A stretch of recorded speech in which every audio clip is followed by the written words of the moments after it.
So, hello everyone. Today, we're going to report about Lean principles and Six Sigma principles in DPM.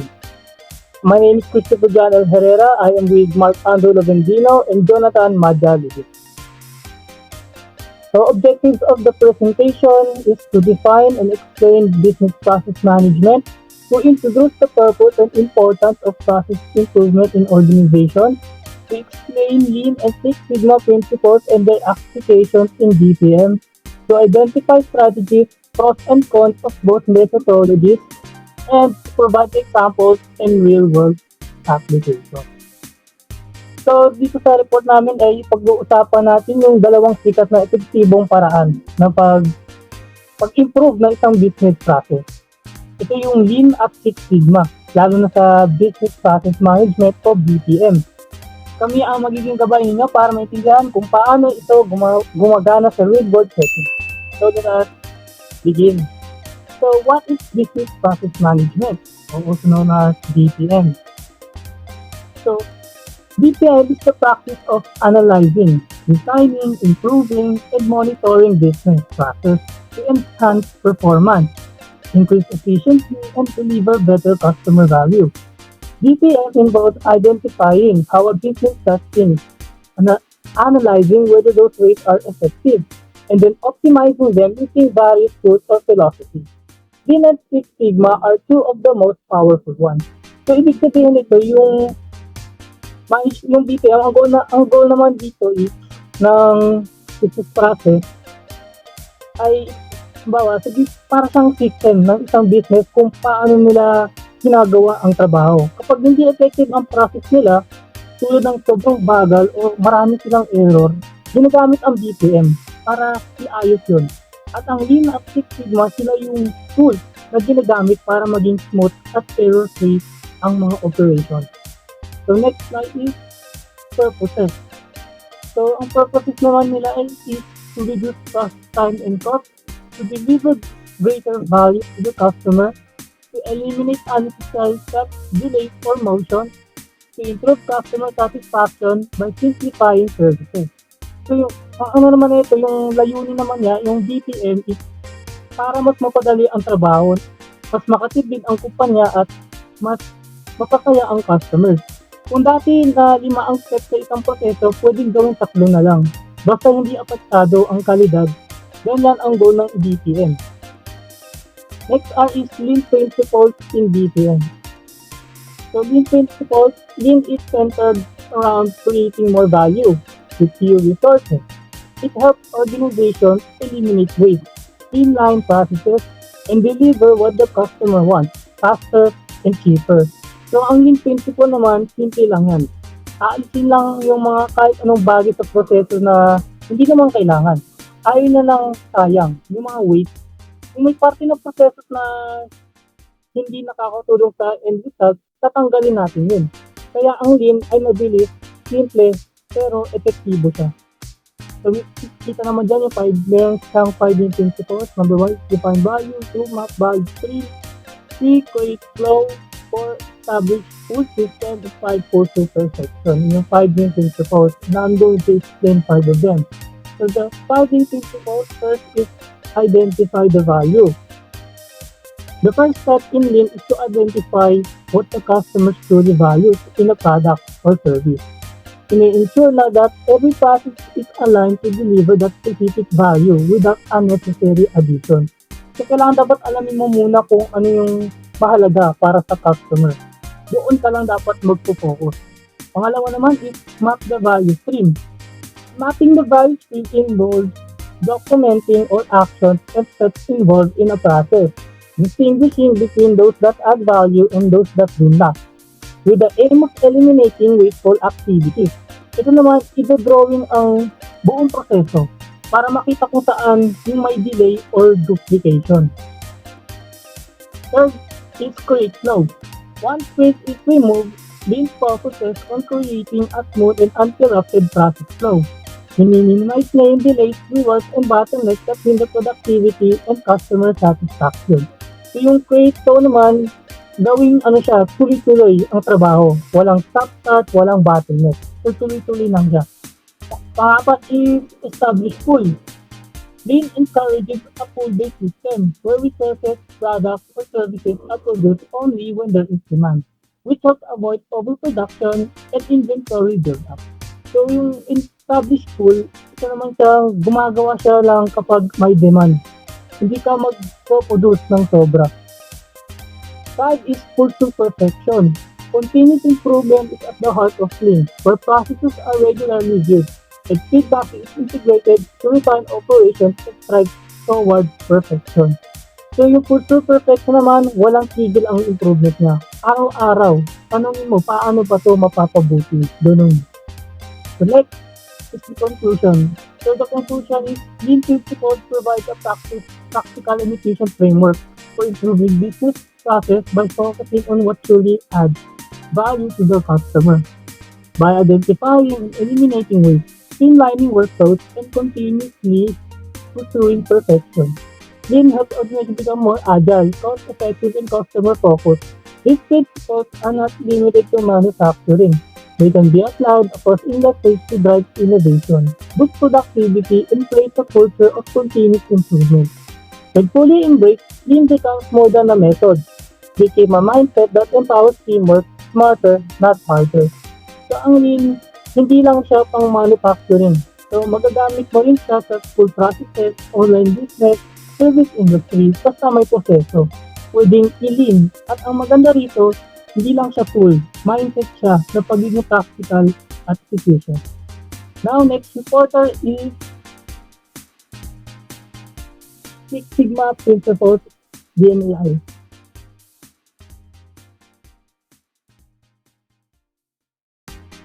Marinig ba? Yes, So, Six Sigma Principles or the MNGT. This slide presents an overview of the Six Sigma methodology, specifically focusing on the DMAIC process. Six Sigma is a quality improvement strategy that relies on data and statistical analysis to identify and eliminate defects in business processes. The goal is to enhance efficiency and accuracy, achieving a remarkably low defect rate of only 3.4 defects per million opportunities. At the core of Six Sigma, the DMAIC framework, which stands for define, measure, analyze, improve, and control. This five-phase approach helps organizations focus on customer satisfaction, reduce process variation, and make decisions grounded in actual data. Next. So here are the chart of Six Sigma core principles. The first one is focus the customer. The second one is understand how work is done. The next is identify root cause of problem and focus on solving it. The next is remove waste and non-value adding steps. Next is reduce defects by removing variation. Next is communicate and collaborate with your team. And lastly, number 7, be flexible and use data to drive change. Next.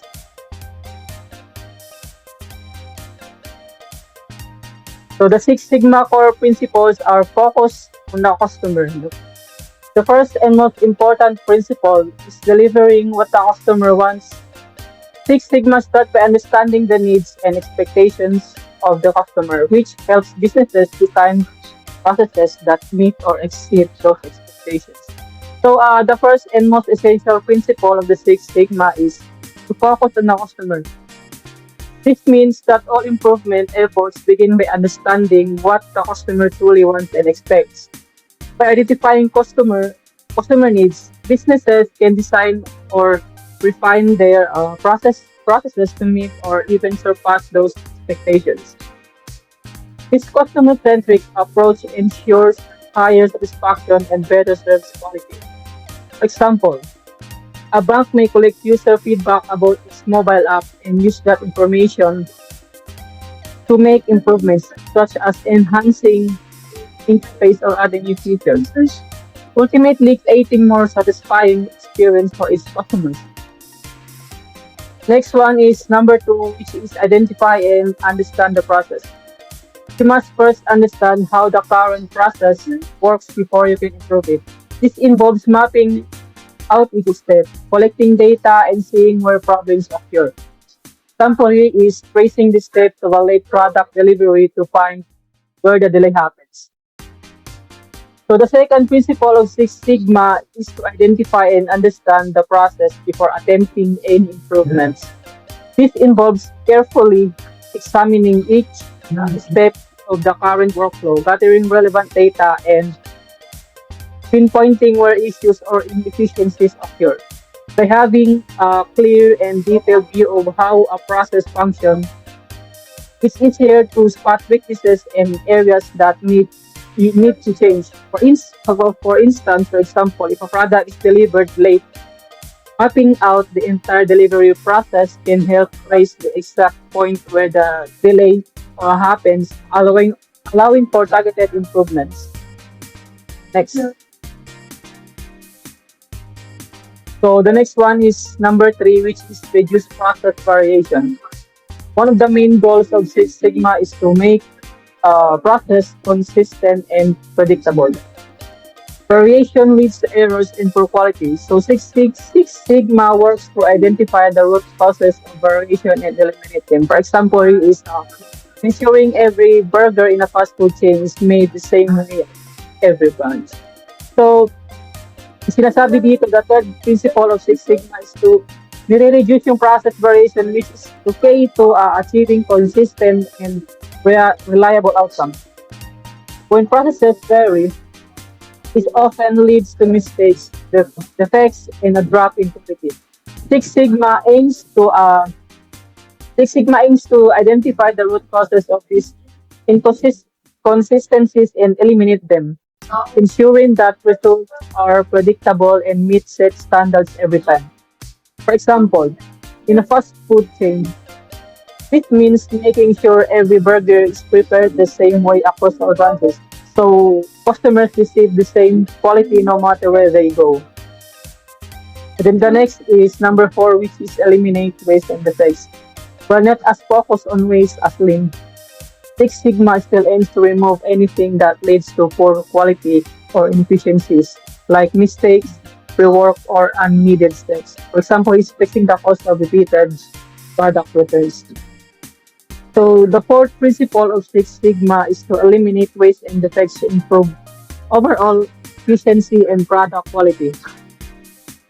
Although Six Sigma is primarily focused on reducing variation, it also targets elements that contribute to inefficiencies such as errors, unnecessary steps, and rework. By identifying and addressing the root causes of defects, businesses can streamline their processes and reduce costs. For example, if a company experiences frequent product returns, Six Sigma would help trace and fix the underlying issue, preventing further returns and enhancing customer satisfaction. Then the next one is number five, which is this data is statistical tools. Six Sigma relies heavily on facts and data, not assumptions. Decisions are made based on analysis using like controls, charts, histograms, and cause and effect diagrams. Example is using data to determine if a change in a person truly improve delivery time. So the fifth one, principle of Six Sigma is to use data and statistical tools to guide decision making rather than relying on opinion or assumptions. Six Sigma emphasize the importance of analyzing real data to understand problems and measure improvements. Tools such as control charts, histograms, and cause and effects diagrams help identify patterns, root causes, and impact of changes. For example, here is if a company modifies its delivery process, it would use data to confirm whether the change actually led to faster delivery times, ensuring that decisions are based evidence and not guesswork. Next. Then next one is number 6, which is involve and train people. Six Sigma's success depends on teamwork. Employees are trained at different levels. For example, here is yellow belt, green belt, and black belt, and actively involved in analyzing and solving problems. Example is a trained green belt leads a project to reduce customer complaints.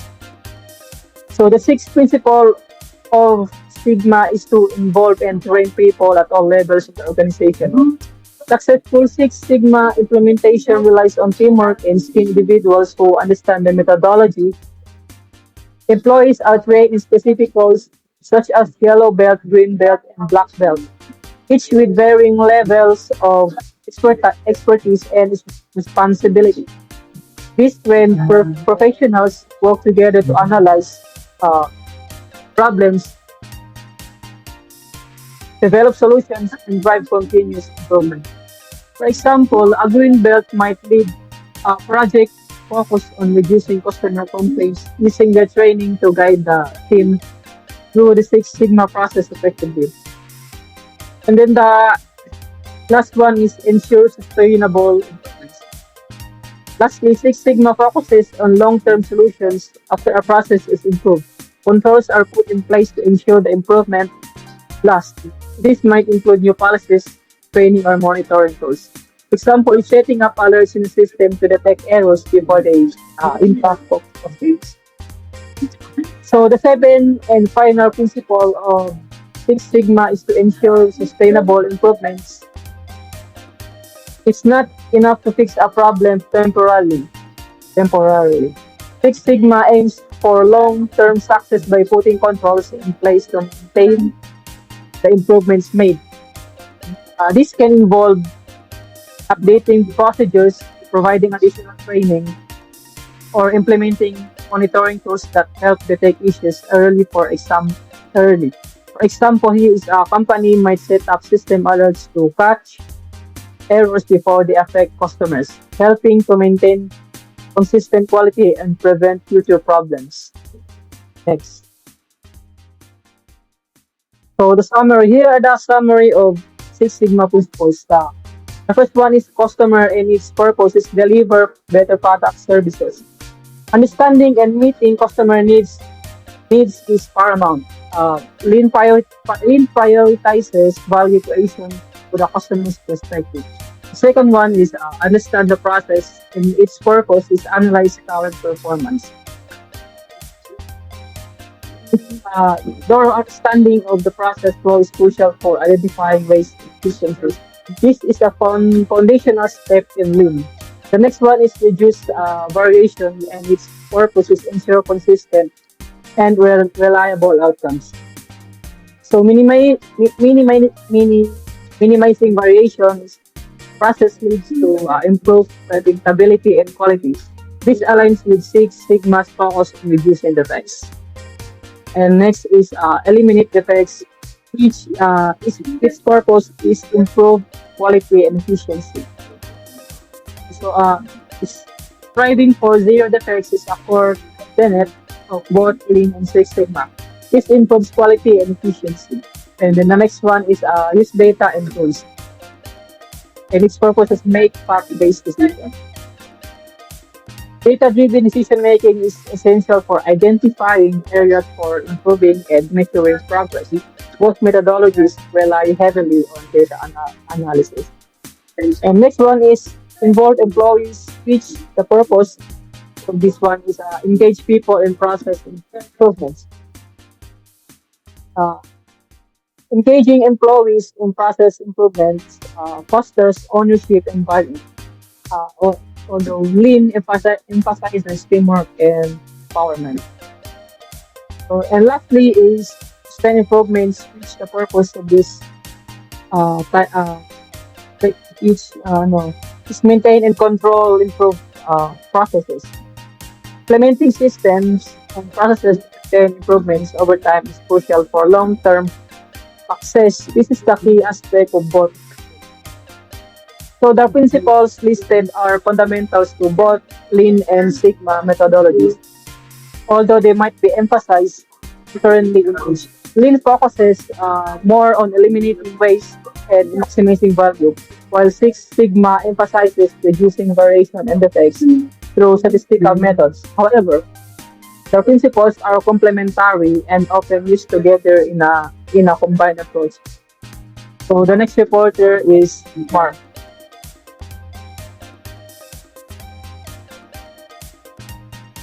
Lean strategies and Six Sigma strategies.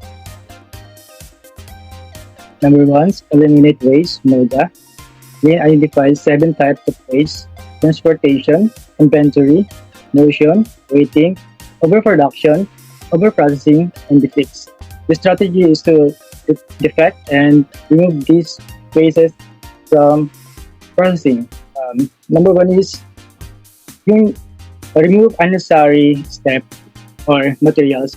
Ang example nito is reducing overproduction by only making items when there's demand. Number two, continuous improvement, Kaizen. This strategy encourages small, frequent, incremental changes to improve efficiency, productivity, and quality. It's about building a culture where every employee seeks improvement. Um, Dito naman is in-encourage nila yung ongoing small improvements by everyone. And example nito is employers suggest a better layout to reduce time spent walking between workstation. Number three, just in time or JET. JET ensure materials and products are run only when needed, reducing inventory, waste, and storage costs. Reduce or deliver only what is needed and when is needed. For example, auto parts arrive at the assembly line just before installation. Next slide. Number four, standardized work. Creating standard methods for tasks improves consistency and helps reduce variability and errors. Ito naman is ginagamit yung consistent methods to pag-perform ng task. For example, nito is yung checklist for packaging to ensure every order is accurate. Number five, visual management or e.g. Kanban. Using visual tools like Kanban boards helps monitor work progress, identify delays, and manage workflow efficiently. Meron dito itong customer needs naman is identify value. Yung based dito sa identify value is understanding what the customer values and define it from their perspective. This helps focus efforts on what truly matters. Next is map and value stream. Outline map and value stream outline all steps, both value added and non-value added. Improve in delivering product or service.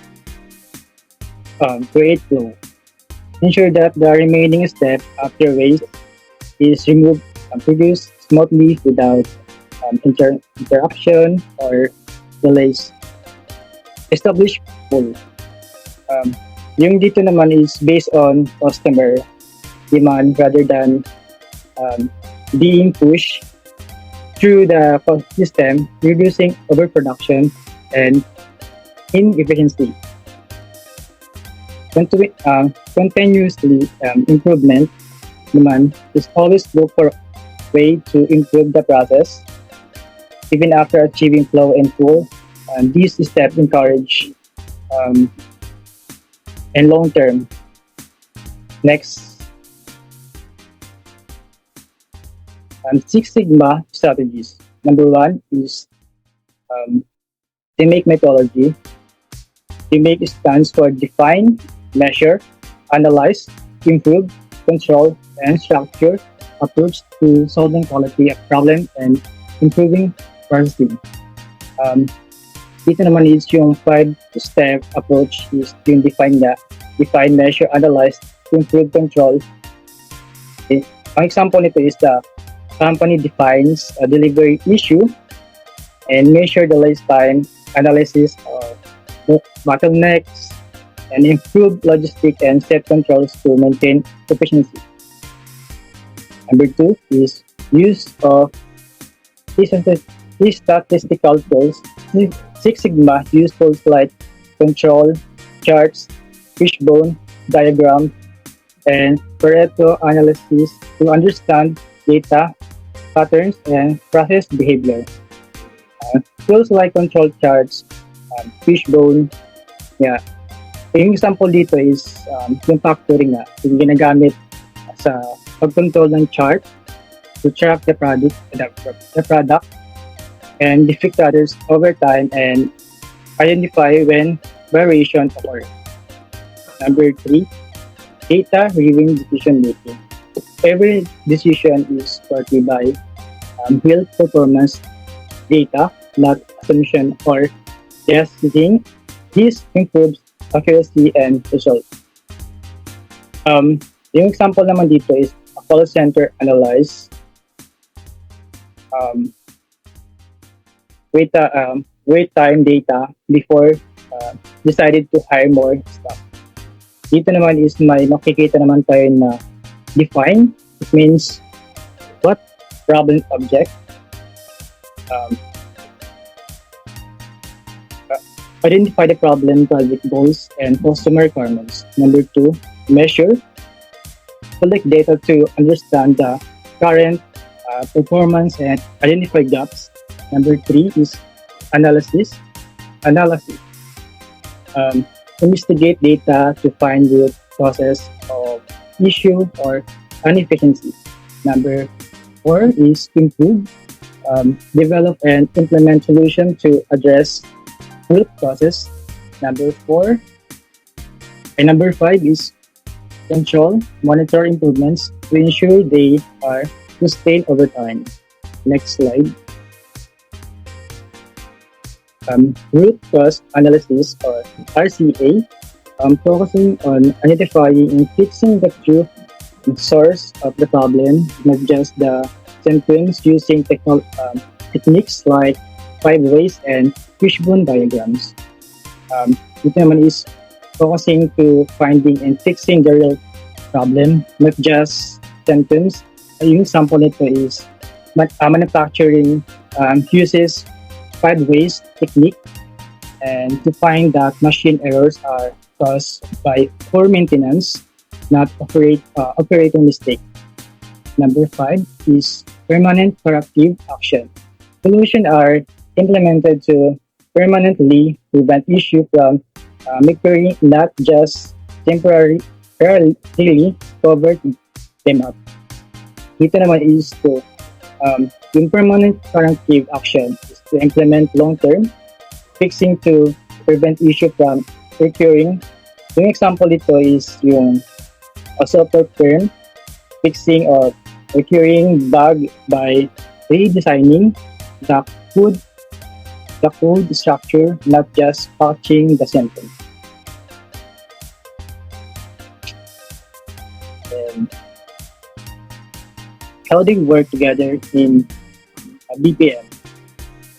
Many companies today combine Lean and Six Sigma, often called Lean Six Sigma, to benefit from both speed and precision, while Learn removes ways to improve flow. Six Sigma reduce defects to improve quality. Together, they lead to faster, more accurate, and more efficient processing. Next. Meron naman tayong pros and cons. Number 1 is yung pros natin is strong emphasis on quality and defect reduction. Dito, yung example dito is yung manufacturing remakes that helps reduce quality, product improving overall quality. Number 2 is data-driven, making it objective and measurable. It naman is, yung example dito is in the call center, analyze call wait times and resolution risk ensure that decision making. Number three is builds customer trust through consistent performance. Um, Example dito is companies using the make to improve delivery accuracy leads to higher customer satisfaction. So number four is reducing costs in the long run by preventing errors. Yung reduce na long-term cost naman dito is, yung example nito is identifying and fixing root causes to prevent machine breakdowns. Yung cons naman is slower to implement due to data collection and analysis. Example ito is yung a small term mind struggle to collect and analyze all required data quickly. Number two, requires statistical training and specialized knowledge. Yung step I need to learn statistical tools like Minitab or Six Sigma techniques. Number three, not either scale to small scale or fast-paced improvement. Ito naman is yung example ito is stand up, needed quickly. 5 votes, yung ginagamit nga natin Ken o kaya Michelle, diba? Then Manify na may to slow and structure. Number 4 can be resource intensive in terms of time, tools, and personnel. Yung example ito is yung larger companies may need dedicated teams, software, and time. Next naman tayo. Yung conclusion natin is Lean and Six Sigma have become essential pillars in modern business process management, offering organization powerful methodologies for achieving operation and excellence. While they originate from different methodologies, philosophies, lean focusing on eliminating waste and improving process flow, and Six Sigma focusing on reducing variation and effects through data-driven decision, both to approach, share and ultimate goal in enhancing quality, efficiency, and customer satisfaction. Dito naman is yung lean naman dito is focusing on removing waste and improving process flow. Example is a factory reduce waiting time between production steps. Six Sigma focus on reducing variation and defects using data. Example, call center analyze drop calls to improve reliability. Number 2, in practice, lean helps streamline workflows, minimize delays, and make processing faster and more responsive. On the other hand, Six Sigma provides a structured, analytical approach to solving problems by identifying root process and implementing long-term solution when used together as Lean Sigma. As Six Sigma, they form a highly effective system for continuous improvement, cost reduction, and process optimization. Dito naman is yung practical use naman dito is makes flow faster and more perspective. Example is yung hospital. They organize the emergency room for quicker patient processing and uses tools like root cause analysis to fix issue long term. Example dito is yung a bank identifies why transaction failed. Next slide.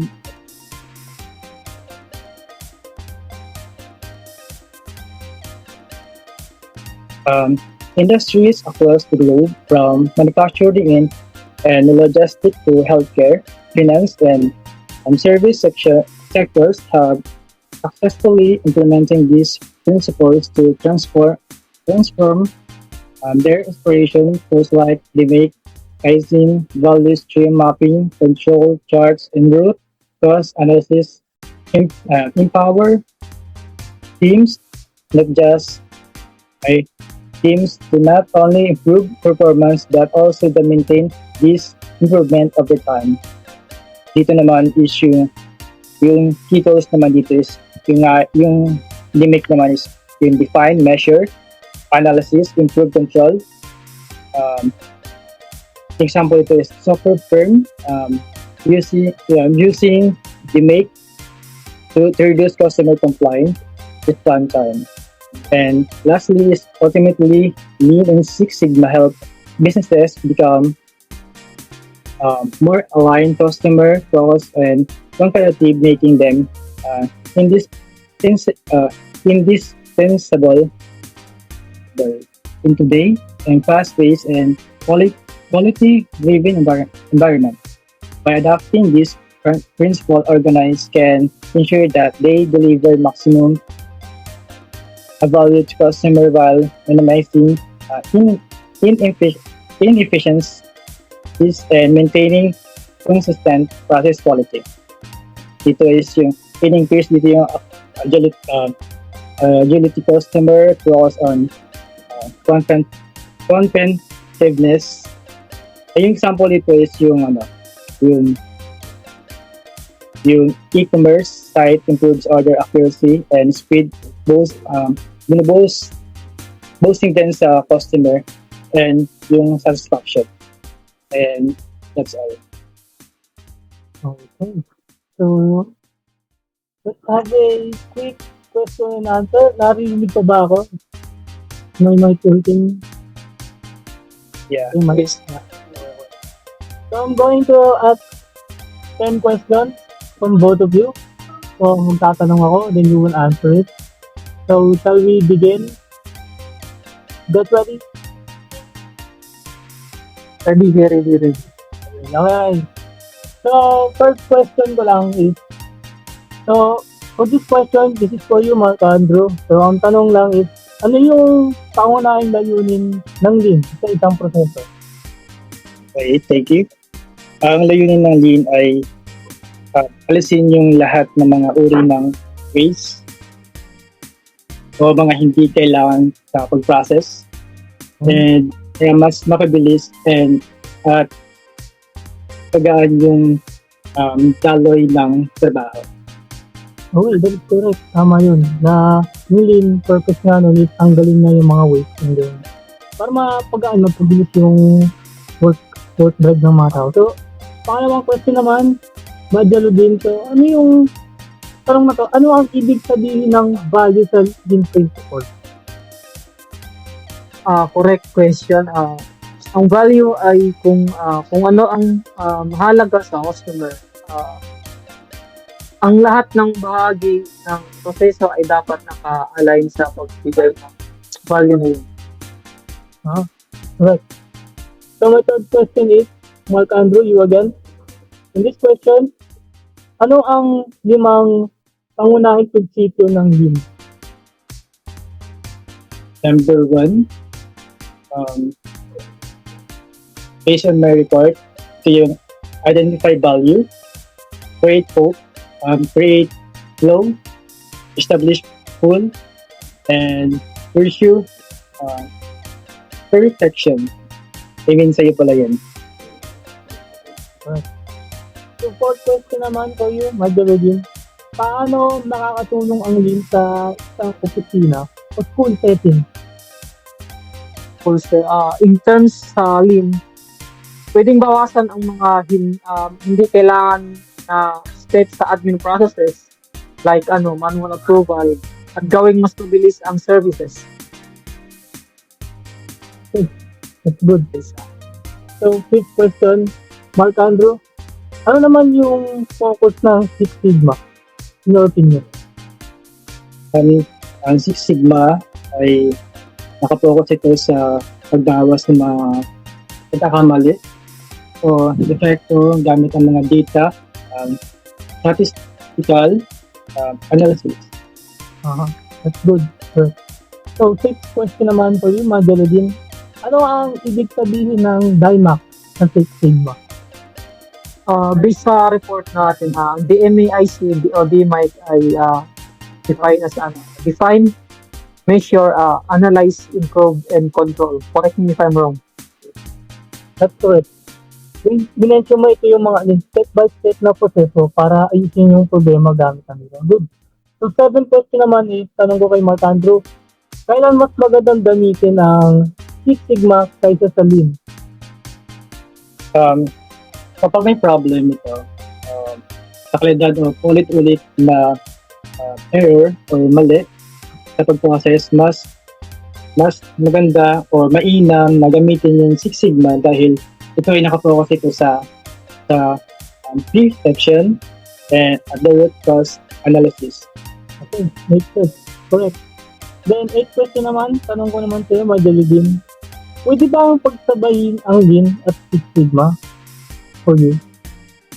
Actually, yes. Kapag pinagsama ang Lean ay para sa bilis at efficiency, habang yung Six Sigma naman ay para sa kwalidad, saka accuracy or yung tama. Maganda silang gamitin ng sabay para sa the best results. Kung pwede silang pagsabayin at the same time. Correct.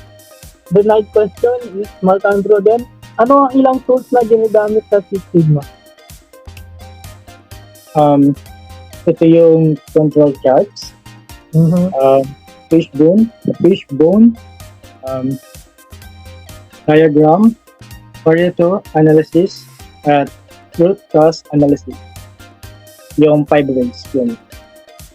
Thank you. And then last question, Jonathan, bakit mahalaga ang business process management sa isang organization? Dahil tinutulungan ng BPM or Business Process Management ang mga kumpanya na i-analyze o i-design and i-improve ang kanilang mga processes para makatipid sila sa gastos. Saka mapabilis ang trabaho at mapataas ang customer satisfaction nila. Yun lang. So that is our quick Q&A. Everyone, both of you answered it correctly naman. So thank you so much for everyone for participating in our meeting. That is our report for the these principles and Six Sigma principles in BBM. So thank you so much to everyone. Thank you for Mark Andrew Lovendino and Jeremy Madeline for participating and reporting and discussing our topic. So that is it for today. Thank you everyone. Okay, so